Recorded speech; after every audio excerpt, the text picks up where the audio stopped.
Welcome, James.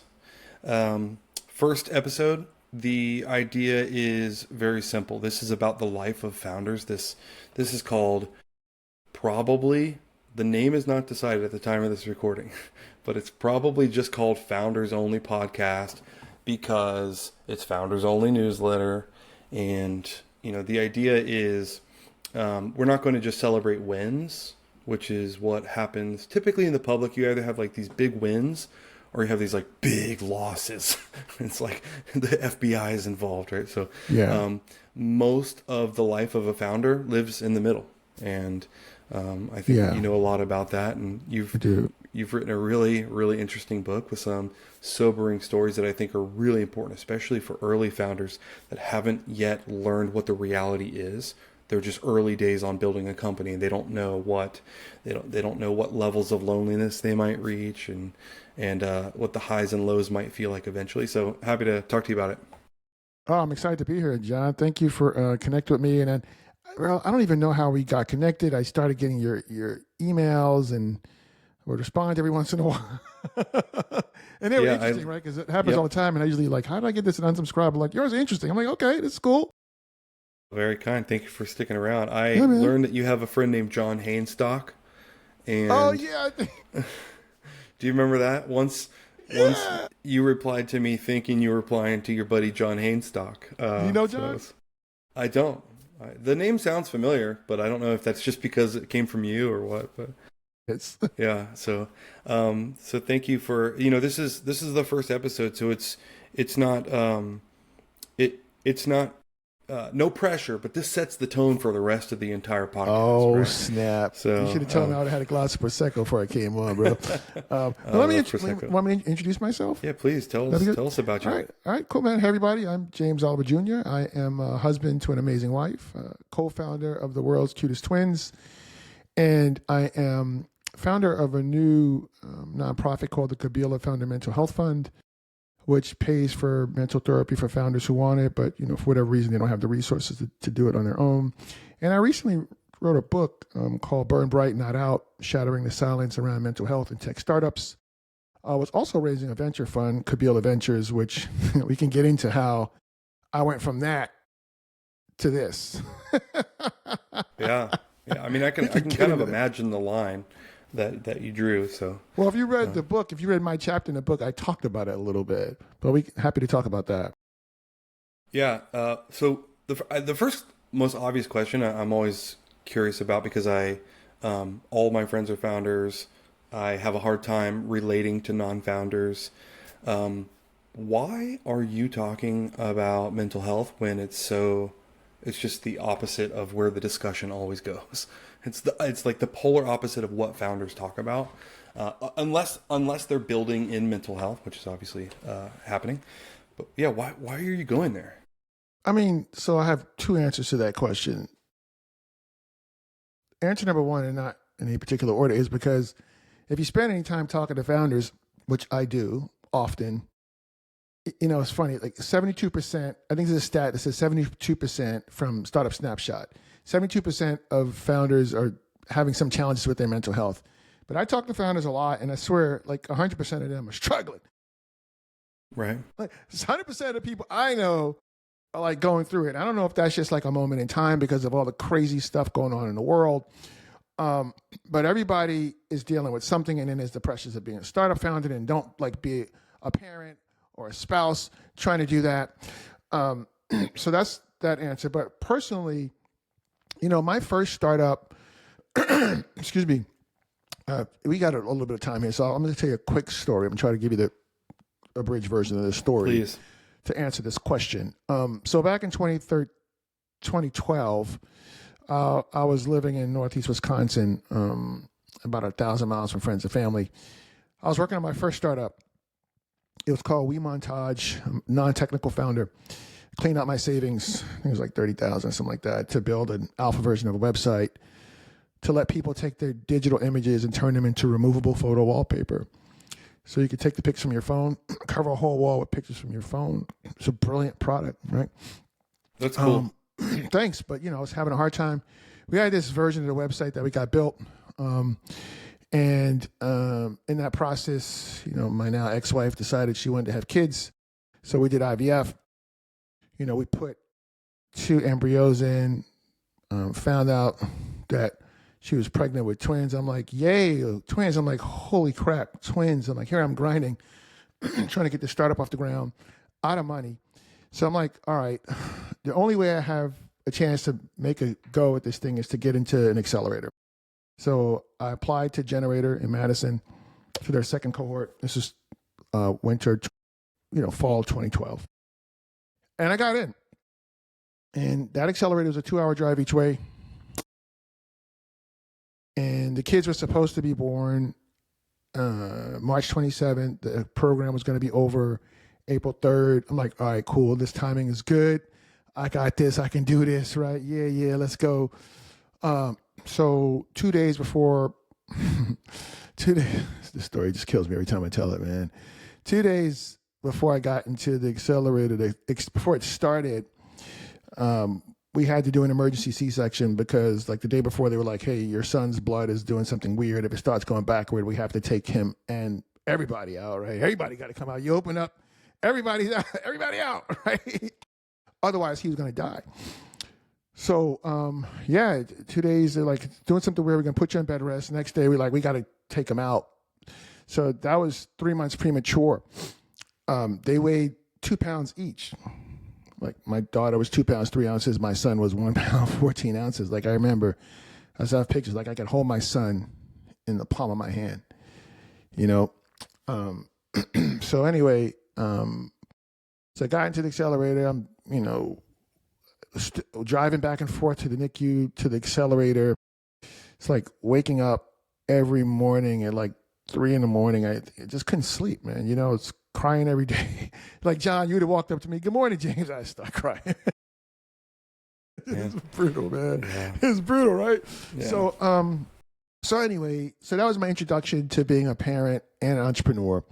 And so we got to the accelerator, got to demo day, and I got a call right before I was going on stage, and it was one of the angel investor groups. Hey, we're going to fill your whole round. I'm like, what do you mean? I was only raising $250,000.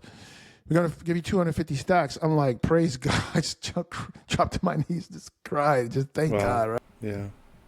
So that worked out. The kids came home. My daughter came home after 6 weeks. My son after 10. They're doing great now, thankfully. So that worked out. But, we raised just enough money to fail, right? Like the product was brilliant. On my own, I got it on a Today Show 3 times. Good Morning America, Martha Stewart, DIY Network, Money Magazine, just an incredible amount of PR. I did it by myself. So side note for any founders out there that think they want all this flashy PR, like don't waste your time. Like PR does not equal cash flow. Yeah. It simply doesn't. If you're having customer acquisition issues, that's not necessarily going to solve your customer acquisition issues. Fast forward a couple years, everybody's gone. God almighty. I remember we're running out of money, and I thought that we were going to get more money from the investor because we just got our first Today Show hit, had our best month ever. And then he told me, we're not going to throw good money after bad. Now, if you ever had anybody look you square in the face or over the phone, wherever it was, I don't remember, and tell you that when you've been grinding your ass off and you've risked everything, you put everything on the line, and you have something brilliant, it freaking sucks. Yeah. Yeah. Wow. That's It sucks, man. So anyway, so I'm like, look, I'm still grinding and I'm trying to figure out how to keep it going. I'm getting some more wins here and there. And a year or so later, he's like, hey, we like your leadership. We want to give you another 100 stacks. I'm like, all right, cool. I'll take the dough because I got to feed my kids and I got some ideas about how to fix the product, get some customers, whatever, right? So anyway, it didn't work out. So while my startup was failing, my mental health was also failing, right? And then, the kid's mother filed for divorce. So you add that to the pile of crap, right? And I didn't have good mental health hygiene. I didn't know much about mental wellness. And I just can't help but wonder that if I did, would that product still be around today? Because I still, every once in a while, because God has a wicked sense of humor, old customers emailing me, because the email address still works. I haven't killed the domain for whatever reason. I don't know. Stupid, I guess, whatever. I mean, the website's all that's down, right? But I still get those emails every once in a while. And like, hey, can I place an order? I'm like, nah, bro. Sorry. Yeah. But that just shows like it was a great product, man. But so it was important to me to help founders do better with their mental health and wellness. And, after George Floyd was murdered back in 2020, I started a nonprofit to help Black parents who are entrepreneurs. And one of the things I did over there that was remarkable is we paid for mental therapy sessions, which if anybody knows anything about the Black community, like historically, Black people don't go to the therapist. They just kind of sweep it under the rug, look the other way, talk to the pastor. They're not talking to mental therapists, though, historically and normally, right? There's some exceptions, of course. But in that community I just mentioned, we would regularly say, hey, drop a type form. Hey, we got 5 slots today. And I dropped that, and like within 20 minutes or whatever, that thing will be full. And I was like, I had that community, like, it was amazing. Transformed, right? So then they would come back to me and tell me the results of that and how it helped them, and helped their family, helped them think more clearly, helped their startup. So I'm like, okay, this is something, I got something here. So fast forward to, I don't know, it's 2024, fall of 2024, I think. Time's gone by so fast. And I'm in VC Lab working on launching my own venture firm. First time fund manager, obviously Black fund manager. You can see me, which has its own challenges. You combine those two things, it's even harder. But, things are going all right, man. I was making some good progress. I had some solid commits. I'm like, all right, like I could do this, right? I got some good people backing me.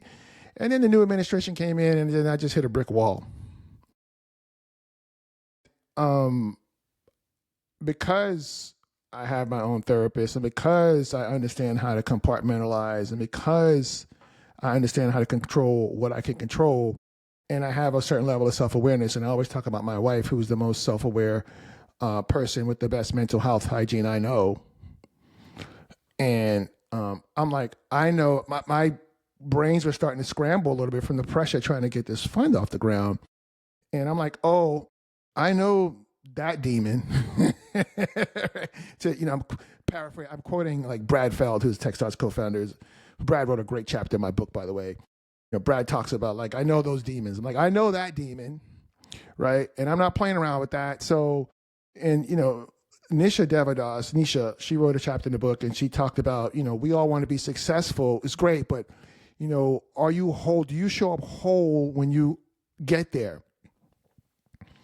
And because my silent prayer every morning is to be, among other things, a great husband and a great dad,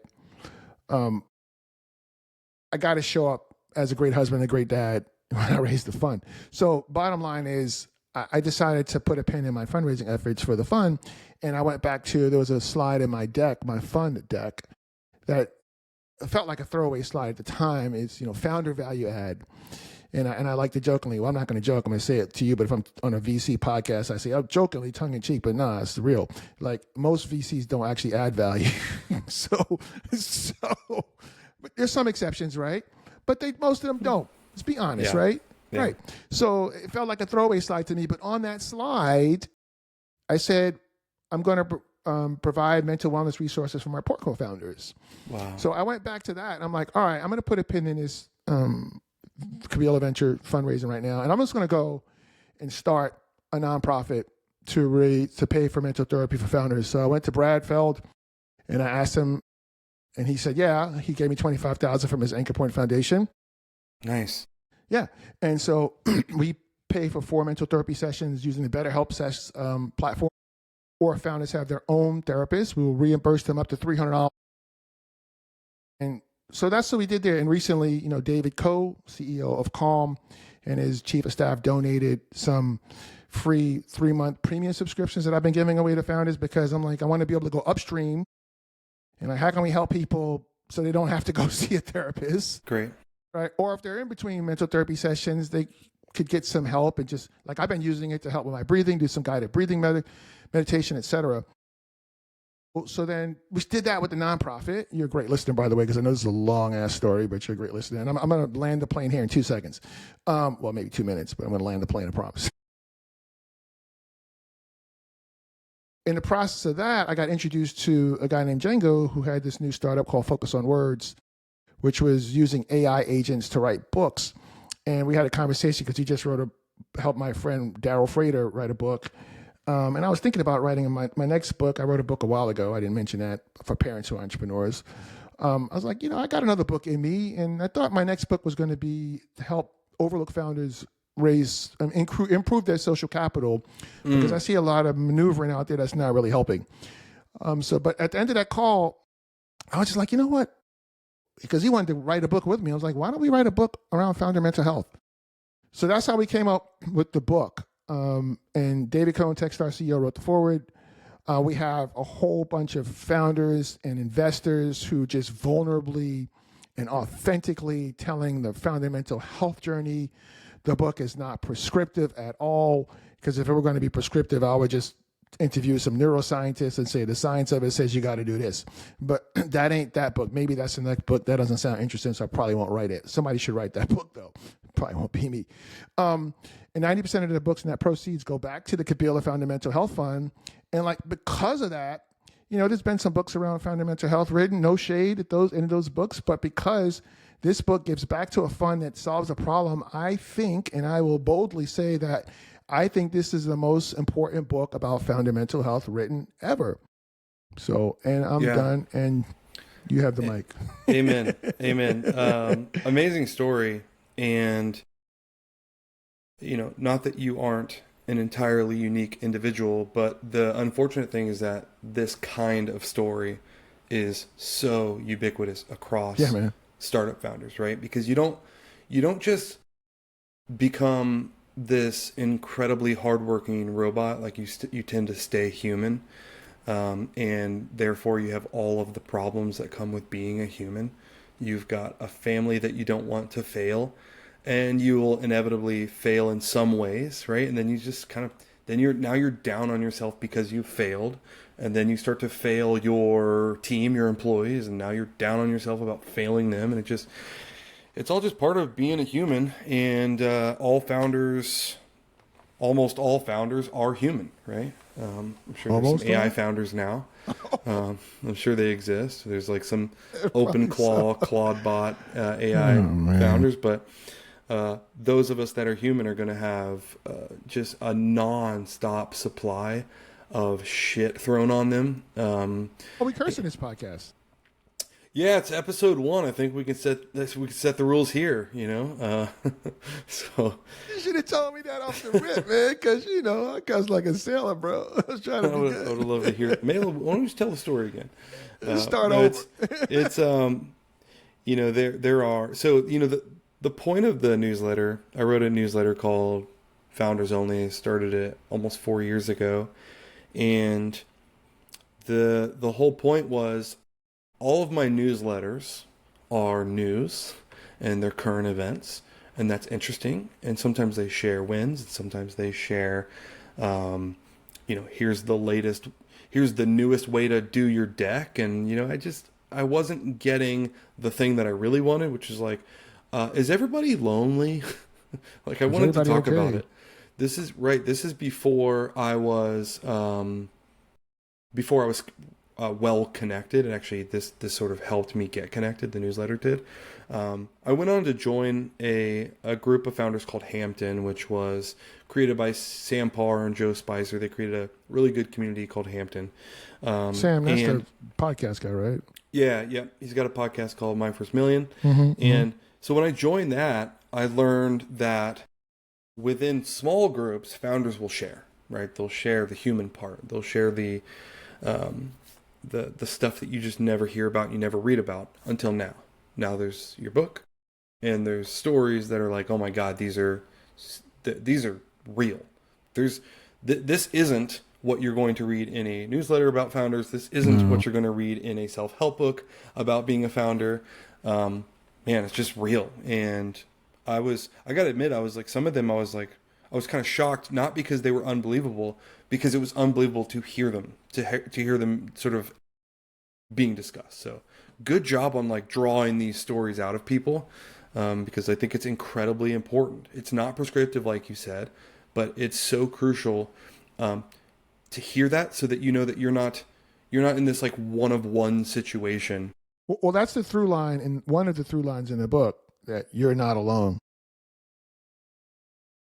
You may be lonely, but it's not because you're actually alone, right? And you know, my co-founder and I, my last startup, we lived near each other for a very short time, and that was nice. It sort of like helped with like a little bit of the loneliness problem, but for me, like I couldn't stay in the Bay Area. It just didn't work for me. Where do you live now? I live in Austin, Texas. Cool. I went to Textiles Austin, by the way. Nice. Who was running it back then? Amos. He's still there, right? No, they closed that program down a couple years ago. No. Yeah. That sucks. But you know, when I moved to Austin to leave the Bay Area, even though we talked all day every day, my co-founder and I, it's still it's insanely lonely, right? Because you can't really, if you've got like issues, problems that you'd love to discuss, you can't always bother your co-founder with it, because he's got his own stuff, and he's also like trying to like help you build the business. Yeah. But, like, you can't go to your employees, and when you meet up with founder friends, you don't want to discuss that. You want to discuss the fun stuff. Oh, I closed this client and I got this new enterprise deal working. That's what you want to talk about at networking events and with your founder friends. Yeah. Can we go back to Austin for a quick second? I apologize. Yeah, please. Yeah. And I have horrible ADHD, so apologies in advance. But yo, there was this restaurant that we used to go to. I would fly in every week from Atlanta, and like my teammates and other founders from my cohort, we would all meet. I can't remember the name of this place. It might be like Nuevo Cantina. I can't remember the name. But that's a place. Damn, they had the bomb frozen margaritas. Like it was this guava and mango, and they had like these beef cheek barbacoa with some red onions, pickled onions. Oh my God. Yeah. You're describing every restaurant in Austin. Every so single good. one But of those, them. you got to watch those frozen margaritas, man. They will knock you on your ass, bro. Yes, yes. They are. Lately, it's been for me frozen old fashions. There's a place called Still Austin, which is the local sort of big whiskey distillery. That sounds They do deadly. a frozen old fashioned. It's got about 70 grams of sugar, I'd bet. Oh, so, jeez. So it gets you. Anyway, sorry to digress. I just had to give a shout out to whatever the name of that place was. Yeah, I mean, it actually sounds like a real name of a restaurant. Nuevo Cantina actually sounds legit. It might be that, it might not, but amazing. It wasn't. Yeah, it wasn't. It wouldn't have been. It wasn't Matt's, was it? No. I know it sounds like it doesn't sound like a good Mexican place, but Matt's El Rancho is like a big popular Mexican joint. Okay. Sorry to digress there. But anyway, you were saying you can't talk to your co-founder. You can't really talk to anybody. I mean, you could talk to some founders, but your family, they don't understand. Your friends who are not founders don't understand. It's lonely, but you're not alone. So how much of the book have you read? Almost all the stories. Okay. So are there any that stood out to you the most? Did you have a favorite story? Like the one about I don't know, I don't want to give anything away, but like there was a gentleman who had a series of very awful things happen in his personal life that revolved around alcohol. That was the first chapter. That's Jeff. Yeah, that was Jeff Johnston. Oh yeah, wow. I intentionally started that thing off with that, bro. What an unbelievable way to start your book. And how did you get this story out of Jeff? Bro, Jeff is a phenomenal human. I'm telling you. Like, oh, by the way, his new startup, Brighton, he just oversubscribed his startup, his pre-seed round. I think he raised like $1 million, maybe more. I can't remember. He just oversubscribed. Oversubscribed, my favorite word. But Jeff's story is incredible. Like, I knew his story, but when I got done reading that chapter, god damn, like my jaw was on the floor, man. I was like, fuck. I did that intentionally. I'm like, yes, we're not playing. Wake up, get your coffee. Here we go. It was a wake up. Yeah, it was a wake up. You want to disclose a little bit of it for, as like a little teaser? Look, man, the book's amazing. if you're a founder, obviously everybody here is founders, like go buy it. The money goes back to support mental health, but anything you're going to be inspired by it. So, Jeff had a series of very tragic incidents in his life. First, his son passed away, drug overdose. And then, he straightened himself up. He was like addicted to alcohol, so he stopped drinking. And then his wife was struggling with the death of the son, and she started drinking, and she drank herself to death. So his wife passed away, and I'll just leave it at that, man. Oh boy. Yeah. There's something automatically therapeutic, unfortunately, about like, look how much worse it could be. There's just something that Count your blessings. Yes. It's like, okay, I can start to fix things with me without going there. Now that I know that that's an option, let me stay over here, right? So, wow. He's amazing. Just, and he's a big his supporter. startup's called Bright, you said? Brighton, Brightn. And he named it after his granddaughter. Her name's Brighton. He named his new startup after his granddaughter. I mean, it's just a remarkable, I fancy myself as in the 99th percentile of resilient people on the planet, and he's right there, man. I'm thankful to know that guy, and he could call me and ask me to do whatever, and I'll do it. Like he bought 20 copies of the books to give away to people. Nice. He's amazing, man. He's just a phenomenal human, man. So good. That's great. How can I and those listening avoid becoming one of these stories? How do we stay out of your book? Yeah. Well, you can't avoid, your kid and your wife passing away because you can't control that necessarily. But, the thing about the book is, as I said, it's not prescriptive. And I think every chapter, everybody who wrote a chapter talks about what they do to have good mental health, a good mental wellness, promote their mental wellness. So I think it's about a mindset like, do I want to have good mental health? And what can I do? So, again, I'm not saying do any of these things, but do something, goddamn. Right?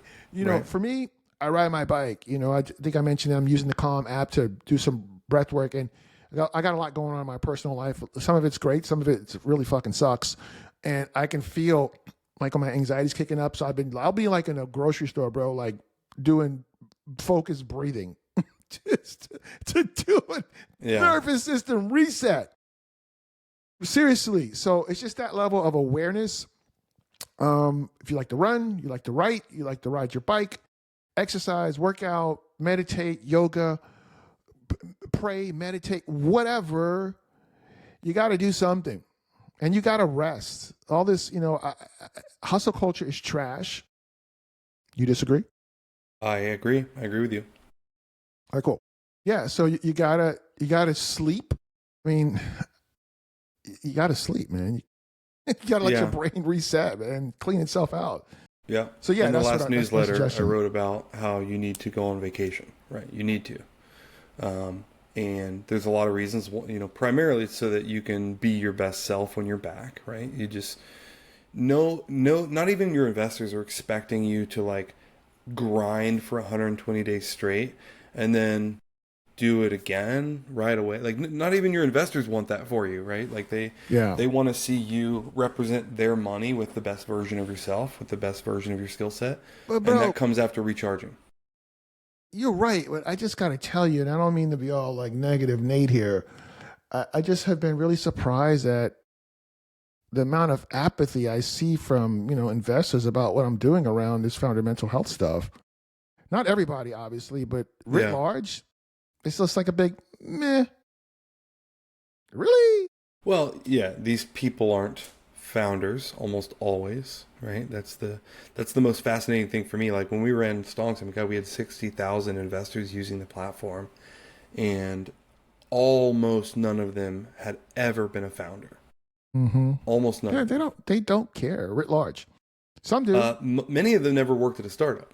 Right? They never work at a startup, right? So they just went out.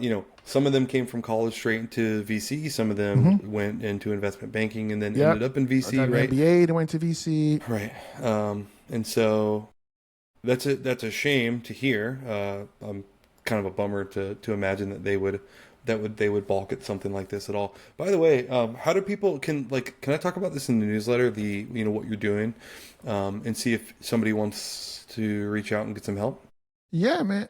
So I will give you a type form you can share. So we are raising money. We need to raise more money so we could bring more founders onto our BetterHelp platform in particular, because I got that set up now where I could like unload founders in bulk. We need to raise more money. We need more donations so we could help more founders at the end of the day. Cool. But yeah, I'll give you a type form link that people could fill out, and as we get more capacity, I can reach out and they could simply just sign up. That's really cool. Are you Sorry to interrupt. Go ahead, go ahead. Or would you prefer if I like just said like here's a time for you can share, and we would provide virtual, because I'm trying to get my BetterHelp platform up, 4 therapy sessions for 3 of your founders. Would that be more valuable? We could just do that for sure for 3 people. Yeah, that's interesting. How would we pick them? How do we pick No, them? it's first What if come, there's first 100? serve. Oh, No, the first because 3. like we can't know who people are. So when Right. I'm just like hey, it's like, and that's the advantage of reading what you write. You Yes. read, you Wow. benefit. Okay. Right. Okay, let's do that. Right. So for 3 people, we don't get anybody's name. It's just an email address. I upload it to my platform, and BetterHelp takes it from there. They got to be cool with virtual therapy though. Yeah. So they get 4 free virtual therapy sessions. They have, I think, That's like amazing. 2 or 3 months to get through it. Yep. Yeah, I can I'll guarantee spin up a type form for those you. will be. Yeah, that'll be great. I think those will be snatched up within a few minutes of that's this dope, this right? newsletter going live. Let's so do that's that. great. Yeah. Wow. Let's do that. Amazing. I've done. This is something I just started doing last year. For the first time in my life, I started attending therapy regularly once a week, and once a week probably ended up being a bit much, but it's. I heard it best described. This wasn't my description, but it hit so perfectly that you start to realize after doing it enough that there's somebody in your home that is showing you doors that you didn't know were there, and then helping you learn what's behind them. So interesting. What do you mean by that? Can you please expand on that? Yeah. So we all, especially like founders, especially like high intellect group, we think we know what's going on in here. A lot of times, especially if we're like, it's natural, right? You just kind of like, you think you've got it figured out. Like you're juggling a ton, and you're always getting complimented on how smart you are, and you think that you just like have a handle on it, and you don't, and you don't necessarily know that. Not only is like a lot of the stuff just going to happen subconsciously to you, like you're not in complete control of your subconscious, unless you've like worked on it, but you need to talk to somebody who's an expert at pointing out things, and just saying, like, sometimes somebody's saying, what did you mean by that? Like something that simple. Like I just did. Yes. Tell me more. It opens a door that you just like in your head, you just like breeze by, not noticing. And it's just incredibly valuable. Right. Yeah. And for me personally, like I am, it's made me an incredibly understanding person. It's made me a lot slower to anger. That wasn't the goal. That was not even discussed as a goal. But it's just the natural thing that's happened. I'm much slower to anger because I have little tricks that I learned that help me just think about what I'm thinking about, which is really fascinating. Not the reactor, not reacting. Yes, and it's incredibly. By the way, it's like incredibly valuable for what your tasks are as a founder, right? So, not learning how to respond and not react is a life hack, man. It's an unlock, bro. Especially if a VC tells you that they're not going to throw bad money after good money after bad money, right? Right. I didn't have that skill back then, so I just buried it in it, just my trauma basket. Yeah. No, I mean it's real. So, man, I'm always recommending to founders now. I mean, since I'm doing therapy, like I've already been recommending this, and it's I get looked at like I'm an absolute moron. I'm talking to founders. I'm hearing how hard life is and how they're desperate to be a good dad, be a good husband, and not let their business die.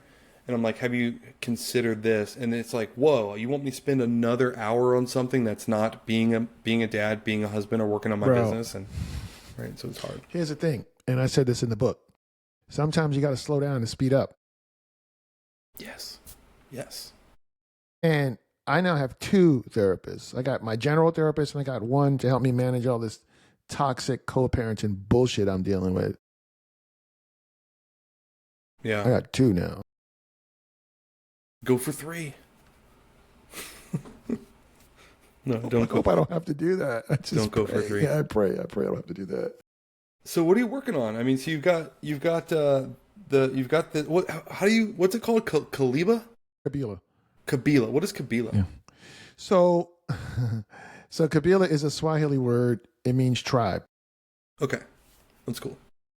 Kabila. So you've got Kabila. Yeah. So I got the Founder Mental Health Got Fund. the book. I have Kabila Ventures that I'm going to go back.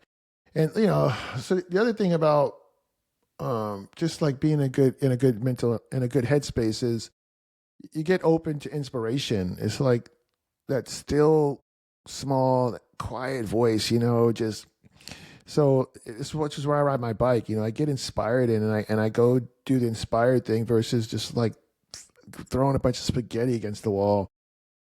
And I have good results that way, So you got to take time to do that. And I forgot why I brought that up, but you're asking about Kabila. So it's the venture fund, it's the nonprofit as well right now. But those are the two things I'm focused on, and the book, because it's all connected, right? So that's what I'm focused on. Yeah. How do you think that that founders sort of self-select for being a founder? I'm curious if you've like been thinking about this. Like, what makes a person be like, first I want to start with, I actually think that there is small business creator, small business owner. Yeah. And I think that's a separate group. I tend to think that about a third of the population can do that well. Start a small business, run a small business. Whereas I think a much smaller portion of the population can be like a real like a startup founder. That's typically who I'm talking to. Who do you think is self-selecting for this life, and why? I don't know. I think people who are crazy, people who love, punishment. Yeah. People who probably have ADHD or some other type of mental health situations. Although, like, look, I told you I have ADHD, but I think it's a superpower. I know that it can be, right. Like, I know, like, I don't like to read because I find myself reading the same sentence over and over, which is crazy. I just wrote a book, but I listen to audiobooks. And if I have to do something like, really tedious, super focused, like build a financial model, something like that, I put on my brainwave music on YouTube channel, and then I can power through it very easily. Yeah. Right. So that comes with a level of self-awareness. You have to know yourself to be able to manage, this life thing in these situations. What does it mean if I put on an audiobook while I like take a walk and we'll miss like 4 chapters straight? Who gives a fuck? You go back and listen to it later if you want. I mean, or don't. That's how. What does that mean though? Does that mean I have ADHD? It does. And, Okay. it's okay. Like, here's the thing, man. This is what I learned from COVID. Like, we have to give grace to our children because I was virtual schooling my young twins at the time, and my daughter had undiagnosed really bad ADHD. It was brutal. Like, I was literally standing at like a heating vest, not a heating pad, a heating vest around my back was hurting so bad from that experience. So you have to have grace for your children. You have to have grace for others. And most importantly, you got to have grace for yourself. So if you don't read the 4 chapters, if you want to go back and listen to them again, do it. If not, whatevs. That's my attitude about it. Yeah, I figure like I have a hard time. I think I probably do have ADHD. It's never been diagnosed. Mine either. And my therapist actually has mentioned it a few times, like as a potential. She's not diagnosing it. She just sort of mentions it sometimes. Yeah. But I tend to get incredibly creative when I'm like, that's my distraction. is I'm finally unlocking some creativity. And so whatever I was listening to, maybe it triggered the creativity or maybe it didn't, but like I'll just stop paying attention to it. So it can be a phone call, it can be a conversation, it can be a book, right? And I find that I'm not very creative anymore when I'm sitting at my desk. Unfortunately, it's like it'd be really nice. That's like that'd be super ideal. But I've got to be just like out walking, or yeah, See, but you know maybe in a yourself. boring movie theater. You know yourself, right? Yeah. And that's the key. You have to do what works for you. Yeah. Yeah. What works for you? How do you get creative? I mean, this is like. Well, I told you I go ride my bike. Yeah. That's a big part of what I do do. You but need? I don't know if I fit. What do I need? What do you need in terms of creativity? What are you looking for? Like, what do you need answers to when you're going to ride your bike? Are you going to think about a specific problem, a specific task? I don't even. I used to have headphones in, listen to music when I rode my bike, but I stopped doing that. I just am aware of my breathing, aware of the trees, the grass, the bike trail, just in the moment, man. You're turning into a Zen master.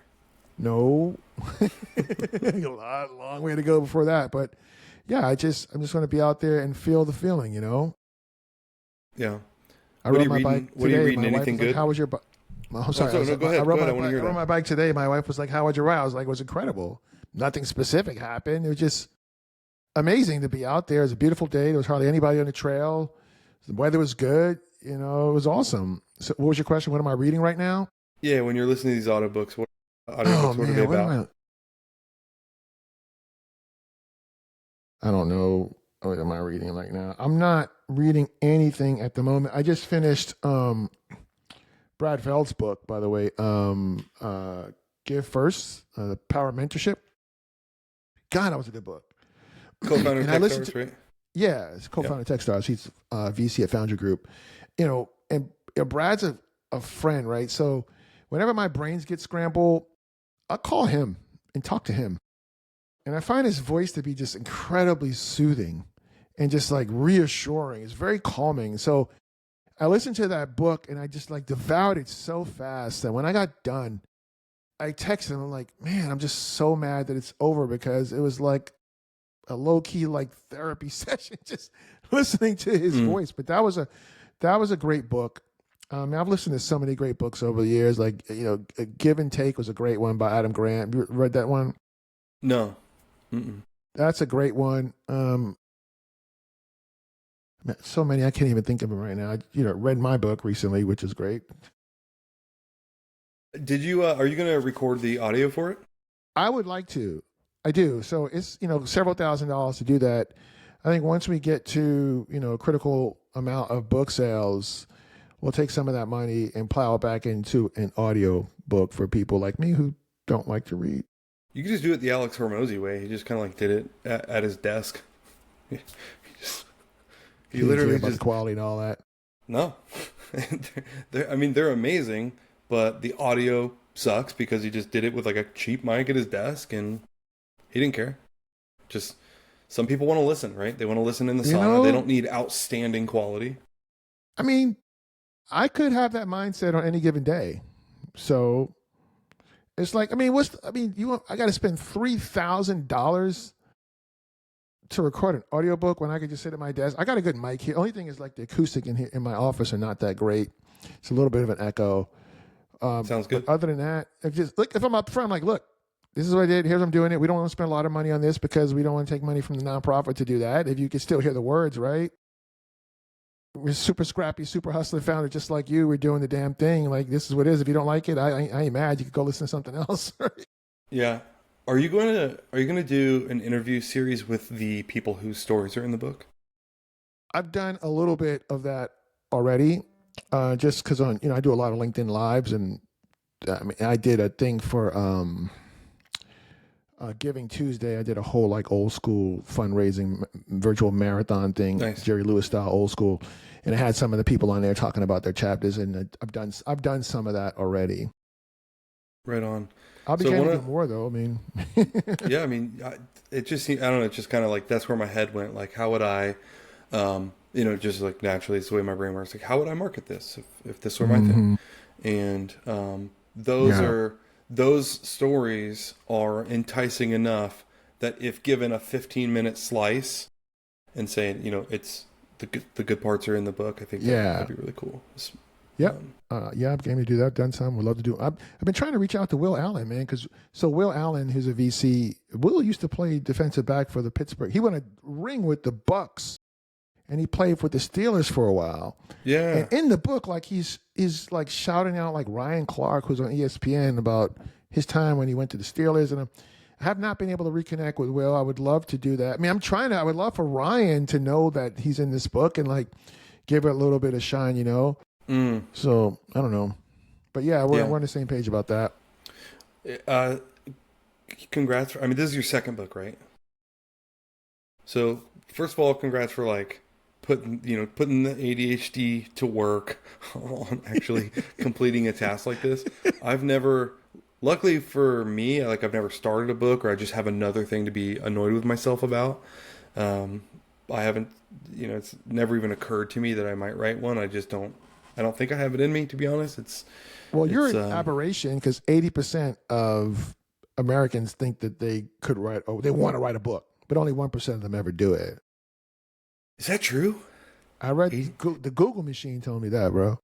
I think people are absolutely delusional overall. I think most people are pretty delusional. Yeah.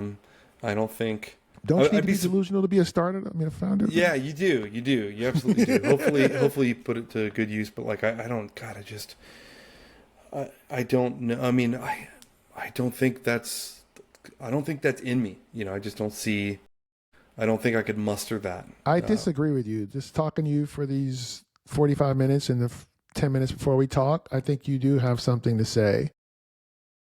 I see it via my newsletter. Like I've realized this lately that good writing is good thinking, and while I'm not a good writer and I never wanted to write at any point in my life. Oh, bro, you sound like the guys from 37 Signals, whatever that were, Rework. Yes. Jason Fried, he said clear writing equals clear thinking. I read that book a while ago. Okay. Yeah, I mean it's true. If I may, so Please. This is the beauty of Django's Focus on Words platform. He interviews people and then turns his AI agents loose to write chapters. And that's what we did for our book. Except, okay, this is crazy. Tried to do that with me from talking to me, but he said I kept breaking the AI. He said, you're so complex. So I had to go write my own chapter based on some interviews I gave. But everybody else, he did that, and it worked brilliantly. Wow. His name's Django? Yeah, it's on the cover of the book, Django Degree. Yeah. Yeah. It's a rare name, Django. It's so rad. It just reminds me, you ever see that movie? Django It was called Unchained? Django with Jamie Foxx. Django Unchained. Django, Yeah. the D is silent. Remember that? Yep. Wow. Such a rare. I honestly didn't know people had that name in real life. I thought it was Me just neither. for the movie. Yeah. Sweet. He's named after his dad, which is even more interesting. He's I'll the check second. it out. You said it's called what's it called? Focus on Words. Focus on Words. Yeah, I'll check it out. Yeah, Sounds he interesting. interview you and turn the AI agents loose and you look up and you got a book and you didn't have to write a book. I'm How just good is that? selfishly thinking about a way to have a newsletter every week. That's fine. But bro, so here's the thing. Like my first book I wrote for parents who are entrepreneurs. And I wrote a blog and I knew that I would repurpose that content from that blog to make a book. And that's exactly what I did when I wrote that book. That's how The Martian was written. Andy Weir. Didn't know that. Yep. Just gave you a little cheat code right there, bro. That's how You're 50 welcome. Shades of Grey was written. I don't know nothing about that book. You've read it. Right on, man. Well, so let's bring it home here. Like you've got this amazing book. I think people are going to read. You've offered to help 3 people. The first 3 is it 3? So 3 founders, 4 therapy sessions. Amazing. Yeah. What other than that? So like, what do you hope founders learn from a conversation with you? Like if I'm a guy in need. I'm at like I literally am. So like, Yeah. what do you want to leave people with typically? Like, Hey, man, we've you're had a not nice alone. conversation. Yeah. Yeah, you're not alone. Asking for help is not weakness. It's actually strength. Be intentional. I hate that use that overused word, but be intentional about your mental wellness and understand that, you need to do something to take care of yourself and to take care of your mindset and your brain and all of that. And just do something, right? Surround yourself with people who are like-minded, who are positive. Don't be around a bunch of people all they do is bitch and moan all the time. That's not going to help you. Yeah, I would start with that.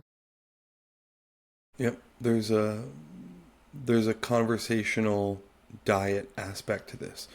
Like, what types of conversations are you having that's going to drive your like mental health, right? Just like the way your food works, right? So get around people who are thinking about this stuff, I think, is a really good one. Hang out with people 1,000%. like James that like think about this stuff and they're trying to be more intentional about it. I think is really, really good point. Where can people find out more about you? I'm guessing LinkedIn. You mentioned you do LinkedIn Lives, which is really cool. Yeah, I'm on LinkedIn primarily. Yeah, you can drop my LinkedIn. I'll give you my LinkedIn handle. The only thing I would ask is if you send me a connection request, just say, hey, you heard me from my conversation with John. I mean, admittedly, I'm a bit of a LinkedIn snob. People send me LinkedIn requests all the time. I just don't accept them because the second you accept, half the time, it's like, here comes the bullshit DM request for some nonsense that I don't give a fuck about. So just tell me. So maybe follow you. Maybe follow you and not Well, try to no, connect. no, no. I'm keen to connect, but just say, hey, I meant you. I'm talking with John. Like, I love to connect. Boom, say less. Done. Don't Right. try to sell you some But no, staffing services. yeah, right. And then we're not deploying capital because I raised my funds. So don't start DMing me. I'm gonna send you my deck. I'd be like, don't do it. Like, I'm not deploying capital. I'm not focused on that right now. And look, and the easiest, see, the founders, everybody listening, and I tell my kids this, who are 13 years old, the easiest way to get what you want is to help somebody else get what they want. Absolutely. Take an Absolutely. interest in what other people are doing and stop being so I'm not talking to anybody particular. This is just a general. Stop being so selfish and self-centered. Think about ways you can help other people. A terrible question to ask someone is, so, how can I help? I'm like, really, that's a bad question because now you're shifting the burden back to me. I don't know much about you. I don't know what your capacity is. I don't know what your resources are. A better thing to do is to have a genuinely curious or interesting conversation and figure out how you can fit in and be helpful and then simply offer to do it. Yep. That's It's a great way to it. make friends. It's a great way to That's make it. friends. Yeah. That's excellent advice, man. Thank you so much for doing this first episode. This is great. I think that it speaks to it honestly was a blessing that you reached out when I asked who wants to come on, because I was already thinking like, this is the only way I'm going to do this is if this can be the theme. The real Yeah. life. It's not wins and it's not crazy FBI investigation Yeah. stories. It's the real life of a founder. And man, maybe that's going to be the title. Bro, if you want, I could ask Jeff Johnson if he wants to come on your podcast. He'll do it. He loves to do podcasts. That's that story that you said left your jaw on the ground. Yeah. That would be really interesting as well. I think that'd be crazy if he's willing to like He would. go on He's and talk always on about this stuff. podcasts. Jeff's like a podcast horror, man. I'm like, bro, how do you have time to do all this shit? He's always on a podcast. Man. He would love to do it. I promise you. Wow. Well, thank you so much for doing this, man. I'm going to end the recording here, and I think that people are going to reach out to you, and you're going to hear stories that, in the next, I give it 6 months before you start to really hear stories about the good that the book did and how it revealed things for people that helped them sort of get their, they've counted their blessings, they've fixed what's going on in their life before it became a real problem. I am microdosing on joy right now. I read this Psychology Today article, and it's basically the article was like, look, like life sucks sometimes, but decide to stand in your joy, right? Even the little things, just the joy. Like we sold 100 books the first month on Amazon. I'm like, hell yeah, let's fucking go. I love it. Right? That's great. I'm still riding high on that, right? But a year ago, I'd be like, oh damn, we didn't do 1,000. I'm like, whatever, man, we did 100. That's amazing. So thankful. Manifesting, like, this is going to be a New York Times bestseller. Photocopied, I printed out a cover of the book and I pasted the New York Times bestseller logo on it. So I'm manifesting that. So let's fucking go, man. Let's do it. Thank you so much, James. All right, bro. I appreciate you.